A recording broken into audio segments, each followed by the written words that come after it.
వైసీపీలో ఇన్ఛార్జీల మార్పు వ్యవహారంతో కొన్ని స్థానాల్లో సిట్టింగ్ ఎమ్మెల్యేలు తీవ్ర అసంతృప్తితో ఉన్నారు. కాకినాడ జిల్లా పిఠాపురంలో ఎమ్మెల్యే పెండం దొరబాబు స్థానంలో కాకినాడ ఎంపీ వంకా గీతని ఇన్ఛార్జిగా ప్రకటించారు జగన్.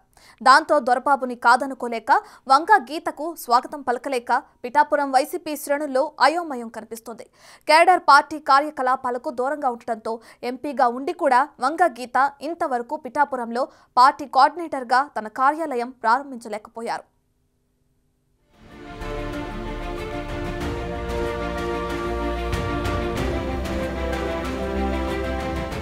కాకినాడ జిల్లా పిఠాపురం వైసీపీలో తీవ్ర గందరగోళం నెలకొంది.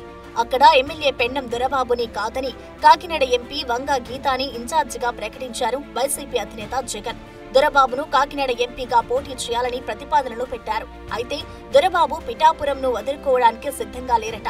దాంతో ఇంతకాలం ఎమ్మెల్యేగా తమకు అండదండలు అందించిన దొరబాబుని కాదనలేక కొత్త ఇన్ఛార్జి వంగా గీతకు జై కొట్టలేక వైసీపీ శ్రేణుల్లో అయోమయం కనిపిస్తోంది. ఎవరి పక్కన చేరితే ఏమవుతుందో అని కేడర్ పార్టీ కార్యక్రమాలకు దూరంగా ఉండిపోతోంది. పిఠాపురం వైసీపీ కోఆర్డినేటర్ గా వంగా గీతాని ప్రకటించినప్పటికీ ఇప్పటికీ ఆమె కార్యాలయాన్ని ప్రారంభించలేకపోయారు. కనీసం కార్యకర్తల సమావేశం జరపలేని స్థితిలో ఉన్నారు. దాంతో దొరబాబు తనకు పార్టీ క్యాడర్ ని కలిసే అవకాశం ఇవ్వడం లేదంటూ ఆమె అక్కడ వైసీపీ రీజనల్ కోఆర్డినేటర్ మైథున్ రెడ్డికి ఫిర్యాదు చేసే వరకు వెళ్లింది పరిస్థితి. దొరబాబుతో వైవి సుబ్బారెడ్డి, మిథున్ రెడ్డి, బొత్స సత్యనారాయణలు చర్చలు జరుపుతూ జగన్ నిర్ణయానికి కట్టుబడి పనిచేసేలా ప్రయత్నం చేస్తున్నారట. పిఠాపురంలో వంగా గీత విజయానికి సహకరిస్తే భవిష్యత్తులో మంచి పొజిషన్ ఇస్తామని హామీలిస్తున్నారట. అదలా ఉంటే పార్టీలకు అతీతంగా పిఠాపురంలో దొరబాబుకు పట్టు ఉందని ఇతర పార్టీల నేతలు బాహటంగానే చెబుతున్నారు. ప్రజల్లో పట్టు ఉన్న నాయకుడిని వదులుకుంటూ వైసీపీ తన కొయ్యి తానే తవ్వుకుంటుందంటున్నారు.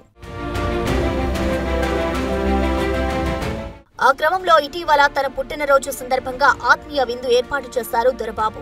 అభిమానులు, కార్యకర్తలు వేలాదిగా తరలి రావడంతో దొరబాబు బల ప్రదర్శనకు ఈ కార్యక్రమం వేదికైందనే చర్చ సాగింది. ఆ విందు సందర్భంగా పిఠాపురం సీటుపై సీఎం జగన్ పునరాలోచించాలని, నియోజకవర్గంపై తనకే ఎక్కువ పట్టుందని, అందుకే వేలాది మంది తన పుట్టినరోజు వేడుకలకు తరలి వచ్చారని, పిఠాపురం టికెట్ మళ్లీ తనకే ఇస్తే భారీ మెజార్టీతో విజయం సాధిస్తానని ధీమా వ్యక్తం చేశారాయన. అంతవరకు బాగానే ఉన్నా ఇప్పుడు పార్టీ, ప్రభుత్వ కార్యక్రమాలకు దూరంగా ఉంటున్నారు పిఠాపురం ఎమ్మెల్యే దొరబాబు. ఈ నెల 12న ఆత్మీయ సమావేశం ఏర్పాటు చేసిన దొరబాబు అప్పటి నుంచి సైలెంట్ మోడ్ లోకి వెళ్లిపోయారు. వచ్చే ఎన్నికల్లో ఖచ్చితంగా పోటీ చేస్తానని ప్రకటించారు ఎమ్మెల్యే పెండం దొరబాబు. ఆ తర్వాత సైలెంట్ మోడ్ లోకి వెళ్లిపోయారు. అయితే మరోసారి పోటీ చేసే ప్రయత్నాల్లో ఉన్నారా, ఆ దిశగా ప్రత్యామ్నాయ ఆప్షన్స్ పై దృష్టి పెట్టారా అనే చర్చ సాగుతోంది.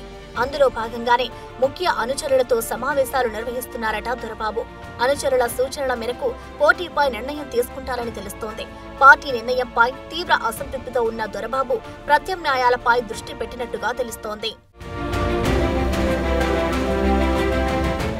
మరోవైపు ఎమ్మెల్యే పెండం దొరబాబుకి సీఎంఓ నుంచి ఫోన్ వచ్చినట్టు చెబుతున్నారు. ఎంపీ మిథున్ రెడ్డితో కలిసి సీఎంఓకి రావాలని దొరబాబుకి ఫోన్ వచ్చిందట. మరోవైపు వంగా గీత తాడేపల్లిలోనే ఉన్నారు. దొరబాబు సీఎంను కలిశాక తన నిర్ణయం ప్రకటించే అవకాశం ఉందంటున్నారు.